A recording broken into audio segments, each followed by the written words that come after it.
ನಮಸ್ಕಾರ, ನೀವು ನೋಡ್ತಾ ಇದ್ದೀರಾ ರಿಪಬ್ಲಿಕ್ ಕನ್ನಡ. ನಾನು ಶ್ರುತಿ. ಮಂಡ್ಯದ ನಾಗಮಂಗಲದಲ್ಲಿ ಆಗಿರುವ ಗಲಭೆ ಬಹುತೇಕ ರಾಜ್ಯದ ಜಿಲ್ಲೆಗಳಿಗೂ ಕೂಡ ಅದು ವ್ಯಾಪಿಸ್ತಾ ಇದೆಯಾ ಅನ್ನುವಂಥ ಅನುಮಾನ ದಟ್ಟವಾಗ್ತಾ ಇದೆ. ಕಾರಣ ಬೆಣ್ಣೆ ನಗರಿ, ಹೇಳಿ ಕೇಳಿ ಶಾಂತಿಯುತ ಇರುವಂತಹ ಜಿಲ್ಲೆ, ಅಲ್ಲೇ ಈಗ ಗಲಭೆ ಎದ್ದು ಬಿಟ್ಟಿದೆ. ಗಣೇಶನ ವಿಸರ್ಜನೆಯ ಸಂದರ್ಭದಲ್ಲಿ ಎಷ್ಟರ ಮಟ್ಟಿಗೆ ಅಂದ್ರೆ ಸಿಕ್ಕವರಲ್ಲಿ ಕಲ್ಲು ತೂರಾಟ ಆಗಿದೆ. ಮನೆಯ ಗಾಜುಗಳು ಪುಡಿ ಪುಡಿ ಆಯ್ತು, ಕಾರುಗಳು ಜಖಮ್ ಆಯ್ತು. ಇಷ್ಟೆಲ್ಲ ಗಲಭೆಗೆ ಕಾರಣ ಏನು ಅಂತ ಪ್ರಶ್ನೆ ಮಾಡಿದ್ರೆ ನಾಗಮಂಗಲದ ಒಂದಷ್ಟು ವಿಚಾರಗಳು ಪ್ರಸ್ತಾಪ ಆಗ್ತಾ ಇದೆ. ಆ ಗಲಭೆ ದಾವಣಗೆರೆಗೂ ಕೂಡ ವ್ಯಾಪಿಸಿ ಬಿಟ್ಟಿದೆ ಅನ್ನುವಂಥ ಉತ್ತರ. ವಾಹನಗಳ ಮೇಲೆ ಕಲ್ಲು ತೂರಾಡಿ ಪುಂಡಾಟ ಮೆರೆದಿದ್ದಾರೆ. ಇಲ್ಲೂ ಕೂಡ ದುಷ್ಕರ್ಮಿಗಳು ಕೈಗೆ ಸಿಕ್ಕ ವಸ್ತುಗಳನ್ನ ಪುಡಿ ಪುಡಿ ಮಾಡಿ ಹುಚ್ಚಾಟ ಮೆರೆದಿದ್ದಾರೆ. ಸದ್ಯ ಬೆಣ್ಣೆ ನಗರಿ ಬೂದಿ ಮುಚ್ಚಿದ ಕೆಂಡದಂತಿದೆ. ಮಂಡ್ಯದ ನಾಗಮಂಗಲದ ದೃಶ್ಯ ನೋಡಿದ್ವಲ್ಲ, ಅದೇ ರೀತಿ ಬೆಣ್ಣೆ ನಗರಿ ದಾವಣಗೆರೆಯ ದೃಶ್ಯಗಳು ನೋಡೋದಕ್ಕೆ ಸಿಗ್ತಾ ಇದೆ. ಮಂಡ್ಯದ ನಾಗಮಂಗಲದಲ್ಲೂ ಕೂಡ ಹೇಳಿ ಕೇಳಿ ಇಂಥ ಗಲಭೆಯನ್ನ ಹಿಂದೆಂದೂ ಕೂಡ ನಾವು ನೋಡಿರಲಿಲ್ಲ.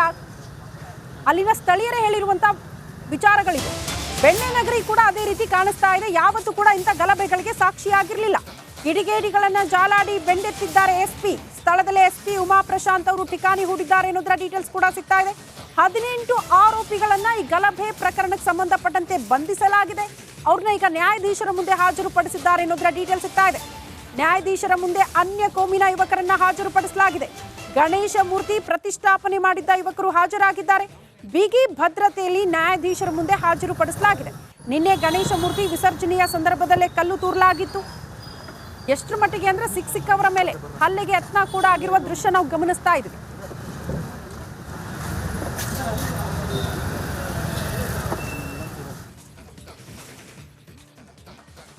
ಮಂಡ್ಯದ ನಾಗಮಂಗಲದಲ್ಲಿ ಆಗಿರುವಂತಹ ಗಲಭೆಯ ಕಿಚ್ಚು ಈಗ ದಾವಣಗೆರೆಗೂ ಕೂಡ ವ್ಯಾಪಿಸಿ ಬಿಟ್ಟಿದೆ. ಹೇಳಿ ಕೇಳಿ ಮಧ್ಯ ಕರ್ನಾಟಕ ಭಾಗದಲ್ಲಿ ಗಲಭೆಗಳಿಗೆ ಸಾಕ್ಷಿ ಆಗ್ತಾ ಇದೆ ಅಂದ್ರೆ ಇದು ವಿಪರ್ಯಾಸದ ಸಂಗತಿ. ಏನೆಲ್ಲ ಆಯ್ತು ದಾವಣಗೆರೆಯಲ್ಲಿ, ಆ ಕುರಿತ ಒಂದು ರಿಪೋರ್ಟ್ ಇಲ್ಲಿದೆ ನೋಡಿ.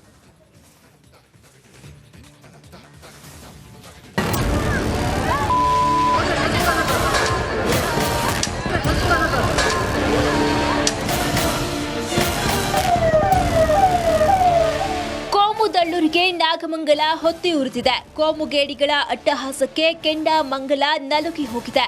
ಇನ್ನು ಬೆಂಕಿ ಮಂಗಲ ಬೂದಿ ಮುಚ್ಚಿದ ಕೆಂಡದಂತಿದೆ. ಹೀಗಿರುವಾಗಲೇ ನಾಗಮಂಗಲದಲ್ಲಿ ಹೊತ್ತಿಕೊಂಡಿದ್ದ ಕೋಮು ಕಿಚ್ಚು ದಾವಣಗೆರೆಗೂ ಹಬ್ಬಿದೆ. ಬೆಣ್ಣೆ ನಗರಿಯ ಶಾಂತಿಯನ್ನ ಕದಡಿದೆ.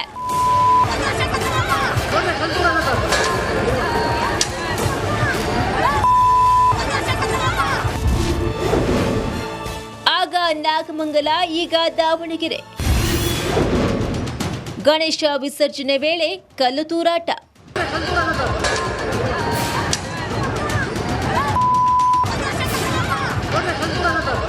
ದಾವಣಗೆರೆಯ ವೆಂಕಟೇಶ್ವರ ನಗರದಲ್ಲಿ ಬೇತೂರು ಗಣೇಶನ ವಿಸರ್ಜನಾ ಮೆರವಣಿಗೆ ಸಾಗ್ತಾ ಇತ್ತು. ಈ ವೇಳೆ 2 ಕೋಮಿನವರು ಘೋಷಣೆಯನ್ನ ಕೂಗಿದ್ದಾರೆ. ಇದೇ ಕಾರಣಕ್ಕೆ ಗದ್ದಲ ಶುರುವಾಗಿದೆ. ಈ ವೇಳೆ ಕೆಲ ಕೋಮುಗೇಡಿಗಳು ಗಣೇಶನ ಮೆರವಣಿಗೆಯ ಮೇಲೆ ಕಲ್ಲು ತೂರಿದ್ದಾರೆ.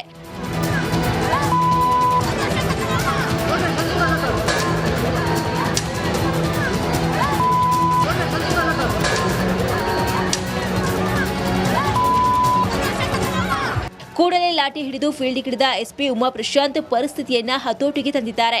ಸದ್ಯ ಹಳೆ ದಾವಣಗೆರೆ ಭಾಗದಲ್ಲಿ ಉದ್ವಿಗ್ನ ಸ್ಥಿತಿ ನಿರ್ಮಾಣವಾಗಿದೆ. ಅಂಗಡಿ ಮುಂಗಟ್ಟುಗಳನ್ನ ಪೊಲೀಸರು ಬಂದ್ ಮಾಡಿಸಿದ್ದಾರೆ. ಸೂಕ್ಷ್ಮ ಪ್ರದೇಶಗಳಲ್ಲಿ ಗಸ್ತು ತಿರುಗ್ತಾ ಇದ್ದಾರೆ.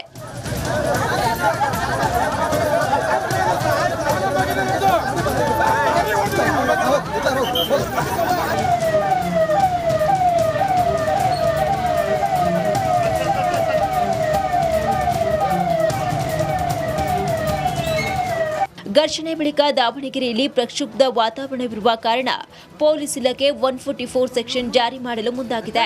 ನಿನ್ನೆ ಪ್ರಚೋದನಕಾರಿ ಭಾಷಣ ನೀಡಿದ್ರಿಂದಲೇ ಈ ಗಲಾಟೆ ನಡೆದಿದೆ. ಸದ್ಯ ಪರಿಸ್ಥಿತಿ ನಿಯಂತ್ರಣದಲ್ಲಿರುವುದಾಗಿ ಎಸ್ಪಿ ಉಮಾ ಪ್ರಶಾಂತ್ ಹೇಳಿದ್ದಾರೆ. ಇವಾಗ ಸ್ಪಾರ್ಕ್ ಇನ್ ದ ಸೆನ್ಸ್ ನಿನ್ನೆ ಒಂದು ಪ್ರೊವೊಕೇಟಿವ್ ಸ್ಪೀಚ್ ಮಾಡಿದ್ರು. ಆ ಪ್ರೊವೊಕೇಟಿವ್ ಸ್ಪೀಚ್ ಸಂಬಂಧ ಈಗಾಗಲೇ ಒಂದು ಪ್ರಕರಣವನ್ನು ಕೂಡ ದಾಖಲು ಮಾಡಿದ್ದೇವೆ. ಅದನ್ನು ಲೀಗಲಾಗಿ ಏನು ಪ್ರೊಸೀಜರ್ ಮಾಡಬೇಕು ಅದನ್ನು ಕೂಡ ಮಾಡ್ಕೊಂಡಿದ್ದೇವೆ. ಅದ್ರ ಸಂಬಂಧನೇ ಕೂಡ ಈಗಾಗಲೇ ನಾವು ನಿನ್ನೆನೇ ಒಂದು ಯಾರ್ಯಾರು ಸೋಷಿಯಲ್ ಮೀಡಿಯಾದಲ್ಲಿ ಈ ರೀತಿಯಾದ ಪೋಸ್ಟ್ ಮಾಡಿದ್ರು ಅವ್ರ ಮೇಲೆ ಕೂಡ ನಾವು ಪ್ರಕರಣವನ್ನು ದಾಖಲು ಮಾಡಿ ಇದ್ರ ಬಗ್ಗೆ ಕಟ್ಟೆಚ್ಚರಿಕೆ ಕೂಡ ಕೊಟ್ಟಿದ್ದೇವೆ. ಇಷ್ಟು ದಿವಸ ಯಾವ ರೀತಿ ಗಣಪತಿ ಇದು ವೆಂಕಬಾವಿದು ಇದೇ ರೋಡಲ್ಲಿ ಹೋಗ್ತಾ ಇತ್ತು ಅದೇ ಥರ ಹೋಗ್ತಾ ಇದೆ. ಇವಾಗ ಯಾರು ತಮ್ಮ ಕಾನೂನನ್ನು ಕೈಗೆ ತಗೊಂಡಿದ್ದಾರೆ ಅಥವಾ ಈ ರೀತಿ ಮಾಡಿದ್ದಾರೆ ಅವ್ರ ಮೇಲೆ ಈಗ ಕಠಿಣವಾದ ಕ್ರಮವನ್ನು ಇಮಿಡಿಯೇಟ್ ಆಗಿ ತಗೊಳ್ತೇವೆ. ಇನ್ನು ಸ್ಥಳಕ್ಕೆ ಪೂರ್ವಪಲ್ಲಿಯ ಐಜಿಪಿ ರಮೇಶ್ ಬೇತೂರು ರೋಡ್ಗೆ ತೆರಳಿ ಪರಿಶೀಲನೆ ನಡೆಸಿದ್ದಾರೆ. ಹಾವೇರಿ, ಶಿವಮೊಗ್ಗ, ಚಿತ್ರದುರ್ಗದಿಂದ ದಾವಣಗೆರೆಗೆ ಹೆಚ್ಚುವರಿ ಪೊಲೀಸ್ ಸಿಬ್ಬಂದಿ ಬಂದಿಳಿದಿದ್ದಾರೆ. ಹಳೆ ದಾವಣಗೆರೆಯ ಸುತ್ತಮುತ್ತ ಗಸ್ತನ್ನು ತಿರುತ್ತಾ ಇದ್ದಾರೆ.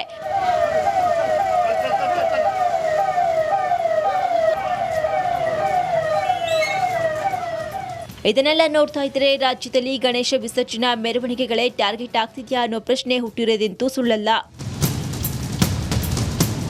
ಕ್ಯಾಮರಾಮನ್ ಶಿವರಾಜ್ ಇಳಗೇರ್ ಜೊತೆ ವಿಠಲ್ ಕ್ಯಾರವಾಡ್, ರಿಪಬ್ಲಿಕ್ ಕನ್ನಡ, ದಾವಣಗೆರೆ.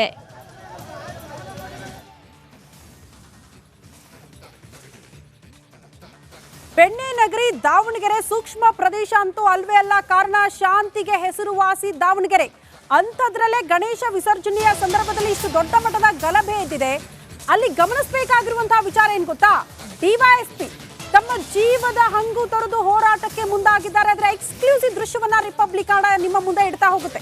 ಕಿಡಿಗೇಡಿಗಳ ಅಟ್ಟಹಾಸಕ್ಕೆ ಬ್ರೇಕ್ ಹಾಕಬೇಕು ಅಂತ ಡಿವೈಎಸ್ಪಿ ತಮ್ಮ ಜೀವದ ಹಂಗು ತೊರೆದು ಮುಂದಾಗಿದ್ರು. ಆ ಗಲಭೆಯನ್ನ ಹತೋಟಿಗೆ ತರಬೇಕು ಅಂತ ದಾವಣಗೆರೆಯಲ್ಲಿ ನಡೆದ ಗಲಭೆಯ ಕುರಿತ ಎಕ್ಸ್ಕ್ಲೂಸಿವ್ ದೃಶ್ಯ, ಗಣೇಶ ವಿಸರ್ಜನೆಯ ಕುರಿತ ಎಕ್ಸ್ಕ್ಲೂಸಿವ್ ಸ್ಟೋರಿ ಇದು. ಅಂಗಡಿ ಬೋರ್ಡ್ ಹಿಡಿದು ಜೀವ ರಕ್ಷಣೆ ಮಾಡಿಕೊಂಡಿದ್ದಾರೆ ಅಧಿಕಾರಿ. ಕಿಡಿಗೇಡಿಗಳ ಪುಂಡಾಟಕ್ಕೆ ಬ್ರೇಕ್ ಹಾಕಿದ್ದಾರೆ ಡಿವೈಎಸ್ಪಿ ಅನ್ನೋದ್ರ ಡೀಟೇಲ್ಸ್ ಸಿಗ್ತಾ ಇದೆ. ಹೇಗಂದ್ರೆ ಪೊಲೀಸರು ಕೂಡ ಒಂದು ಕ್ಷಣ ಭಯ ಪಡಬೇಕು. ಆ ರೀತಿ ದುಷ್ಕರ್ಮಿಗಳು ಕೈಯಲ್ಲಿ ಕಲ್ಲು ಹಿಡ್ಕೊಂಡು ಬಂದಿದ್ದಾರೆ. ಸಿಕ್ಕವರ ಮೇಲೆ ತೂರೋದಕ್ಕೆ ಮುಂದಾದ್ರು. ಡಿವೈಎಸ್ಪಿ ಏನ್ ಮಾಡಿದ್ರು?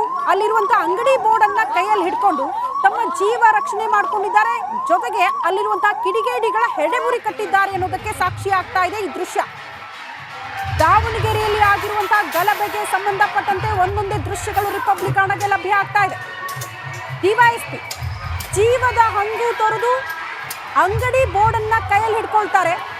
ಆ ಕಲ್ಲು ಬೀಳಬಾರ್ದು, ಜೊತೆಗೆ ಆ ಕಿಡಿಗೇಡಿಗಳ ಹೆಡೆಮುರಿ ಕಟ್ಟಬೇಕು, ಪರಿಸ್ಥಿತಿನ ಹತೋಟಿಗೆ ತರಬೇಕು ಅನ್ನೋ ನಿಟ್ಟಿನಲ್ಲಿ ಡಿವೈಎಸ್ಪಿ ಮುಂದಾಗಿರುವಂತಹ ದೃಶ್ಯ, ಎಕ್ಸ್ಕ್ಲೂಸಿವ್ ದೃಶ್ಯ ರಿಪಬ್ಲಿಕ್ ಕನ್ನಡ ಸ್ಕ್ರೀನ್ ಮೇಲೆ ನೀವು ಗಮನಿಸ್ತಾ ಇರೋದು ನೋಡಿ. ಮೋಸ್ಟ್ಲಿ ಇದು ಪ್ರೀ ಪ್ಲಾನ್ಡ್ ಅನ್ನೋದಕ್ಕೆ ಕಾರಣ ಇಷ್ಟೇ. ಈ ದೃಶ್ಯಗಳು ಎಲ್ಲರ ಕೈಯಲ್ಲೂ ಕೂಡ ದೊಡ್ಡ ದೊಡ್ಡ ಕಲ್ಲುಗಳು, ದೊಣ್ಣೆ ಹಿಡ್ಕೊಂಡು ಬಂದ್ರು. ಗಲಾಟೆ ಮಾಡಲೇಬೇಕು, ಶಾಂತಿ ಭಂಗ ಮಾಡಲೇಬೇಕು, ಗಲಭೆ ಎಬ್ಬಿಸಲೇಬೇಕು ಅನ್ನುವಂಥ ಉದ್ದೇಶದಿಂದ ಈ ದೃಶ್ಯ ನೋಡಿದ್ರೆ ನಮಗೆಲ್ಲ ನೆನಪಾಗೋದು ಮಂಡ್ಯದ ನಾಗಮಂಗಲ. ನಾಗಮಂಗಲದಲ್ಲೂ ಕೂಡ ಇಷ್ಟೆಲ್ಲ ಸಿದ್ಧತೆ ಮಾಡಿಕೊಂಡೇ ದುಷ್ಕರ್ಮಿಗಳು ಎಂಟ್ರಿ ಆಗಿದ್ರು ಅನ್ನೋದಕ್ಕೆ ಒಂದಷ್ಟು ದೃಶ್ಯಗಳನ್ನು ನಿಮ್ಮ ಮುಂದೆ ಇಟ್ಟಿದ್ವಿ ನಾವು. ಈಗ ದಾವಣಗೆರೆಯ ದೃಶ್ಯ ಪ್ರಿಪೇರ್ಡ್ ಆಗಿ ಬಂದಿದ್ರು. ಡಿವೈಎಸ್ಪಿ ಕೂಡ ತಮ್ಮ ಜೀವದ ಹಂಗು ತೊರೆದು ಪರಿಸ್ಥಿತಿಯನ್ನ ಹತೋಟಿಗೆ ತರುವಲ್ಲಿ, ತಮ್ಮ ಪ್ರಾಣವನ್ನ ರಕ್ಷಣೆ ಮಾಡಿಕೊಳ್ಳುವಲ್ಲಿ ಮುಂದಾಗಿರುವ ದೃಶ್ಯ ನಾವು ಗಮನಿಸ್ತಾ ಇದ್ದೀವಿ ನೋಡಿ. ಎಂಥ ಪರಿಸ್ಥಿತಿ ಅಂದ್ರೆ ಪೊಲೀಸರಿಗೆ ತಮ್ಮ ಜೀವದ ಹಂಗು ತೊರೆದು ಬೇರೆಯವರ ಜೀವ ರಕ್ಷಣೆ ಮಾಡಬೇಕು, ಪರಿಸ್ಥಿತಿಯನ್ನ ಹತೋಟಿಗೆ ತರಬೇಕು, ಗಲಭೆಯನ್ನ ನಿಯಂತ್ರಣ ಮಾಡಬೇಕು ಅನ್ನೋ ನಿಟ್ಟಿನಲ್ಲೇ ಮುಂದಾಗಿದ್ದಾರೆ.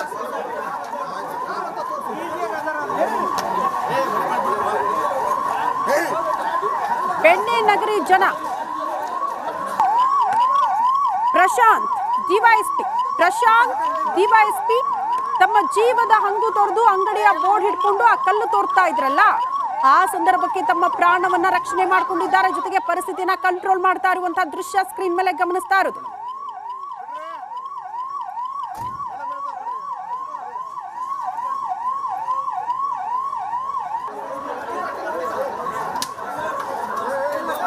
ಈ ಬಗ್ಗೆ ಮತ್ತಷ್ಟು ಡೀಟೇಲ್ಸ್ ಅನ್ನ ಕೊಡ್ತಾ ಹೋಗ್ತಾರೆ ನಮ್ಮ ಪ್ರತಿನಿಧಿ ವಿಠಲ್. ನೇರ ಸಂಪರ್ಕದಲ್ಲಿ ಜಾಯಿನ್ ಆಗ್ತಿದ್ದಾರೆ. ವಿಠಲ್, ಸದ್ಯಕ್ಕೆ ಅಲ್ಲಿನ ಪರಿಸ್ಥಿತಿ, ಪೊಲೀಸರು ಪ್ರಿಪೇರ್ಡ್ ಆಗಿರ್ಲಿಲ್ವಾ?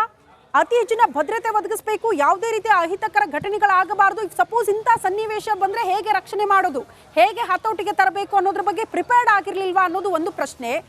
ನಾವು ನಾಗಮಂಗಲದಲ್ಲಿ ಗಮನಿಸಿದ್ವಿ, ಲಾಸ್ಟ್ ಟೈಮ್ ದರ್ಗಾದಲ್ಲಿ ಒಂದಷ್ಟು ಗಲಾಟೆ ಆಗಿತ್ತು. ಅದನ್ನ ಬಿಟ್ಟರೆ ಇಂಥ ಗಲಭೆಗಳು ಯಾವತ್ತೂ ಕೂಡ ಆಗಿರಲಿಲ್ಲ ಅಂತ ಅಲ್ಲಿನ ಜನ ಹೇಳ್ತಾ ಇದ್ರು. ದಾವಣಗೆರೆಯಲ್ಲಿ ಹಿಂದೆ ಯಾವತ್ತಾದ್ರೂ ಇಂಥ ಘಟನೆಗಳಾಗಿತ್ತಾ? ಯಾಕೆ ಪೊಲೀಸರು ಕ್ರಮ ಕೈಗೊಳ್ಳಿಲ್ಲ ಅನ್ನೋದು ಪ್ರಶ್ನೆ.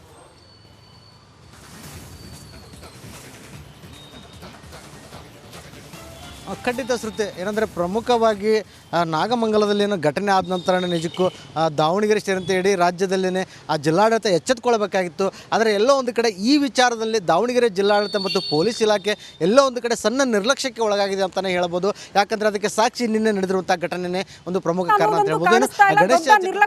ದೊಡ್ಡ ನಿರ್ಲಕ್ಷ್ಯ, ಇಷ್ಟೆಲ್ಲ ಗಲಭೆ ಆಗುತ್ತೆ, ಶಾಂತಿ ಭಂಗ ಆಗುತ್ತೆ. ಬೆಣ್ಣೆ ನಗರಿ ದಾವಣಗೆರೆ ಸೂಕ್ಷ್ಮ ಪ್ರದೇಶ ಅಂತ ಕರೆಸ್ಕೊಳ್ಳುತ್ತೆ ಇನ್ನು ಮೇಲೆ. ಇದು ಸಣ್ಣ ನಿರ್ಲಕ್ಷ್ಯ ಅಂತ ಹೇಳಕ್ ಸಾಧ್ಯ ಇಲ್ಲ. ನಾಗಮಂಗಲದ ದೃಶ್ಯ ಆಯ್ತು, ಅಲ್ಲಿ ಆಗಿರುವಂತಹ ಗಲಭೆಯ ಉದಾಹರಣೆ ಇತ್ತು. ಅದ್ ಹೆಂಗ್ ಸಣ್ಣ ನಿರ್ಲಕ್ಷ್ಯ ಆಗುತ್ತೆ? ಯಾಕೆ ಅತಿ ಹೆಚ್ಚಿನ ಭದ್ರತೆ ಒದಗಿಸ್ಲಿಲ್ಲ?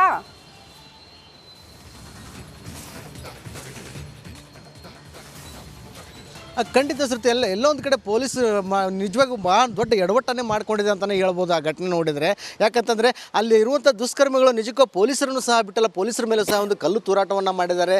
ಅದರಿಂದನೇ ಅವರು ಒಂದು ಎಚ್ಚೆತ್ತುಕೊಳ್ಬೇಕಾಗಿತ್ತು, ಒಂದು ಪಾಠವನ್ನು ಸಹ ಕಲಿಬೇಕಾಗಿತ್ತು. ಮುಂಜಾಗ್ರತಾ ಕ್ರಮವಾಗಿ ಹೆಚ್ಚಿನ ಭದ್ರತೆಯನ್ನು ನಿಯೋಜನೆ ಮಾಡಬೇಕಾಗಿತ್ತು. ಆದರೆ